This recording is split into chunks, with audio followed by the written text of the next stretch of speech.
Hey everybody, Joe here. I just wanted to start off by apologizing to the people who get to take part in the private lives that I do once a week to kind of as a kind of news roundup type deal. I am not going to be able to do that this week. It's gotten so busy. We got a guy coming bringing us an old plow truck that me and the daughter are going to fix up and fix the body and stuff. Still runs, nice truck and everything. We got that happening tomorrow. Today I was running around all over. I was hoping to do a live today. That may change later in the week. I'm not positive, but I just wanted to give everybody that does attend those just a heads up. May not be doing it this week, and I do apologize for that. But having said that, I do have time to do these quick videos like this here and there, so I will continue to do these as well for everybody. So hang until next week, and then hopefully things will slow down just a smidge for me, and things will get a little bit better, I am hoping. So with that said, we got to talk about this Minnesota situation. Today we found out that the DOJ, Justice Department, FBI has, I'm just going to make these go up over my dumb head so that, you can read and see everything a little bit better than what you're seeing now. There we go. All right. So this is from, I'll shrink that down smidge, just a smidge. Come on, grip it, grip it. There we go. All right. There we go, guys. I think that's a little bit better. This is coming from Nick Sorter, who has been in Minnesota, had his camera equipment stolen. Apparently the FBI, surprised me, is going to help him with that. The average Joes don't, like me, if I went out to Minnesota and a Somalian who also apparently ran one of those scam taxi companies or whatever, stole my camera, I would have no justice, no way around. But I guess when you've been to the White House, you get special privileges. I'm not saying that's a bad thing. I'm just saying I even comment, I'm like, dude, the FBI doesn't handle stuff like this. And then a day later, he's like, oh, they're getting involved. I'm like, you gotta be kidding. Anyway, moving on. This has happened today. This is from 5 hours ago. The FBI has officially served Tim Walz and Minneapolis Mayor Frey with subpoenas and the criminal investigation into them conspiring to impede ICE operations. It's about to get really bad for these two soy boys. Lock them up. And it's not just them, it's Keith Ellison. Now, you heard about the incident that happened at the church. Don Lemon's probably going to get in some trouble for that. He violated a lot of federal laws, then tried to pretend like he wasn't involved. That's happening as well on top of all of this. But let's take a listen to this really quick. Get to that, I want to get to the breaking news we have just heard. The FBI has apparently just served subpoenas to several officials here in Minneapolis, including members of the office of Governor Tim Walz. We will bring you more information as we get it on those subpoenas. Meantime, the number of protesters out here at the federal building is diminishing every day, it seems, but the war of words between local officials and the Trump administration. Get to that, I want to get to the breaking news we have just. All right, so there you have it. So you can hear it's being reported on, and then Tim Walz comes out with this an hour later. Mr. President, Minnesota invites you to see our values in action. Come see how communities from all walks of life are working together and how the spirit of this state refuses to be defined by division or fear. I invite you to join me and others in our community to help restore calm and order and reaffirm that true public safety comes from shared purpose, trust, and respect.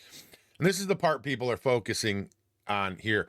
But let me be absolutely clear. The state of Minnesota will not be drawn into political theater. This Justice Department investigation, sparked by calls for accountability in the face of violence, chaos, and the killing of Renee Good, does not seek justice. It's a partisan distraction. Minnesotans were more concerned with safety and peace rather than with baseless legal tactics aimed at intimidating public servants standing shoulder to shoulder in this community. So he's making it sound like, Minnesota supports him when they really don't. So here's the important thing that you need to understand. I've seen people making videos. Well, why did they do the subpoena thing instead of, a search warrant? Well, here's the difference between what you're thinking as far as a subpoena and what the reality is. Okay. So this is a grand jury subpoena. That means that, the difference between these two are that federal investigations, like with the DOJ and the FBI, often choose subpoenas over search warrants in cases like this for several practical, legal, and strategic reasons. And this is coming from Grok. less intrusive, and I double checked it, by the way, less intrusive and lower threshold. So a subpoena doesn't require probable cause shown to a judge in advance. So unlike a search warrant, which needs sworn affidavit establishing probable cause that evidence of a crime will be found at a specific location, subpoenas can be issued by a grand jury with relatively minimal oversight, making them easier to obtain for document collection. So that's important because you've got people saying, well, then he let out that letter after the subpoena and he's making it sound like he's not going to work it with him and he's not going to do what they say. Well, he's kind of got to do what they say. It can cause him more issues if he doesn't. So this is targeted at documents and records, not physical searches. The requests here focus on records and communications, e.g. policy discussions, directives, and statements related to immigration enforcement. So that's important. And government offices like those maintain official records in digital email systems, so subpoena compels production without needing to raid offices and seize computer servers on the spot. So I know there's going to be a lot of people, but we want to see movement. We want to see the justice. We want to see the raids on their offices. Well, that's great and all, but waiting for an actual search warrant could have taken longer, which could have been in the reverse. I've heard people say, "Oh, this will give them time to destroy documents." No, it's quite the opposite. They get a whiff that you're getting a search warrant or whatever from a judge or whatever, then they might be more inclined to do it. This now, it's locked in. If anything shows deleted or anything comes up deleted when they do turn all the records over, they're gonna know something's deleted. Well, what was deleted? What'd you do here? What's this? Why'd you do that?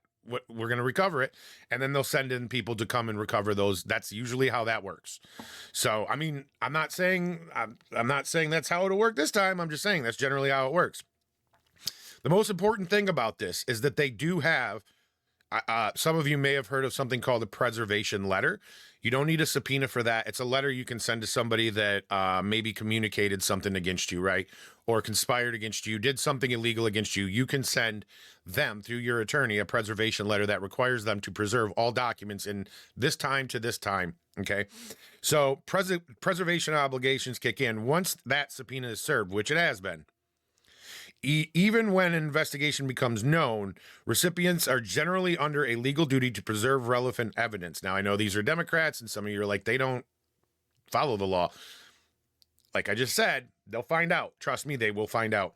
Destroying or altering documents after receiving a subpoena can lead to serious additional charges like obstruction of justice, spoliation, or evidence tampering, potentially felony level under federal law 18 USC 1519. Okay? This acts as a deterrent. So, building the case gradually in white-collar or public official investigations, especially involving potential conspiracy obstruction claims, prosecutors often start with subpoenas to collect a paper digital trail. Forgive me, that's an alarm for later. Well, for now, technically. If inconsistencies, missing documents, or non-compliance appear, that can justify escalating to search warrants later, where probable cause is stronger. Like I said, that's where that steps in. Then they get the search warrants, and they're like, okay, we're coming in to see what you deleted. Now, like in Hillary Clinton's case, where she supposedly deleted all that evidence and destroyed all that evidence, do you think they're going to let that slide this go around with the new FBI director? If they come in and they see bleach spit was used and they see stuff smashed with hammers and so on? I don't think so. Search warrants are more aggressive and can be politically explosive when targeting sitting governors and mayors. It'd be very rare that anybody would serve one with a search warrant. But it's not unheard of. So we'll see what happens. Political and practical considerations. These are reasons why they've done it this way. There's multiple. So political and practical considerations. Raiding a governor's office with armed agents and warrants would be highly visible and inflammatory. Subpoenas allow the government to demand compliance through legal process while avoiding immediate escalation. So, I mean, they didn't care about the optics of it when it was Biden doing it to Trump, granted, but as I've explained to you guys over all these months that Trump's been in office, he's going to follow things to the best of his ability to keep things as tame as possible, right? In the country. He hasn't done, I mean, I'm kind of disappointed about it, but he hasn't done the Insurrection Act in Minnesota. I think he should. But there's reasons why he hasn't done that, right? There's obvious reasons why he hasn't done that. This is a sensitive year. We've got midterms, right? We don't want to go too over the top during midterm. Well, I don't care about midterms. I'm not going to vote in midterms if it doesn't go over the top. Well, you've got to understand there's a whole country of people with eyeballs, not just you and the way you feel, right?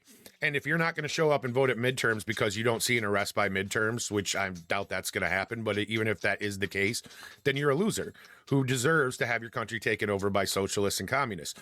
We just saw what just happened in Virginia. As a matter of fact, let me bring that up before I let you guys go so that you can be aware of what's happening in Virginia where they just allowed communists to win.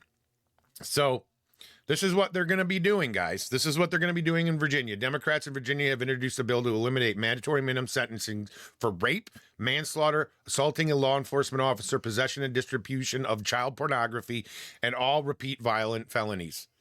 Okay? So that's what Virginia is doing. So if you get raped in Virginia here in the near future and you get to know that your rapist is walking around available to rape other people, you can thank your governor that you either voted for or sat home for in this particular election. Okay? That's your fault. You did that to yourself because elections have consequences. And people on the right, evangelicals especially, the gun club crowd, all these people, they tend to not show up for most elections. Okay? They want their rights, but they don't want to vote. So what happens is you end up with people like this in charge. And that's not the end of it, by the way. This is what else happened. Democrats in Virginia have introduced a bill that discriminates against white men in government contracting. For discretionary contracts under 100K, white men are barred from even being considered unless there's literally no competition. And even then, this bill allows agencies to award contracts to women or minority-owned firms that are 5% more expensive than a bid from a business owned by a white man. So they'll pay more of your tax dollars just because of the way somebody's gender or race looks to them. So that's happening. And I'm only covering 3 of these guys. There's a lot more. Look up Virginia. Democrats take absolute power in Virginia, and the first thing they do is introduce a legalized crime, steal all future elections, and duplicate Somali daycare fraud acts. So what they're referring to here, I know that's kind of vague, is this is where they legalize robbery. Basically, you're not going to really see much for most robbery offenses. Election results, counting machine readable ballots requires ballot scanner machines to be used to count machine readable ballots and prohibits such ballots from being counted by hand. Why do you think they would do that, guys? For any reason or purpose not specifically authorized for by law. Ballot scanner machine and machine readable ballot are defined in terms under the current law. And then lastly, we've got early childhood care and education, home-based child care provider, startup grants, pilot program established requirements. This is exactly what got us all those fake Somalian fraud, fake at-home child care things. And you can read all this. This is coming from the account Christian Hines right here. You can see on the screen. Just go to their page. You'll see quite a bit. So that's what happens when you don't show up to vote, right-wingers, gun owners, evangelicals, and so on. They're also going to make it illegal to kill babies at birth. And the first act she even made as governor was to stop law enforcement from working with ICE, which means you're going to see more violence in the streets in Virginia than you do now. Think of Minnesota and so on. That's what you can expect. So if you don't show up in the 2024 midterms for some stupid reason because you follow influencers that are like, I'm not going to vote if I don't get this to happen or that to happen, then you're an idiot. You deserve what's going to happen to this country. The rest of us don't, but you sure as hell do. So think that over.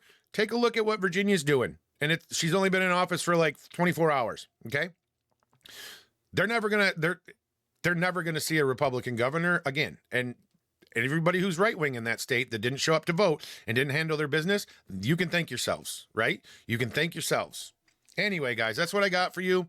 I guess we'll see what happens out in Minnesota, and I guess we know what's going to happen in Virginia. Anyway, guys, I will talk to you soon. Peace out.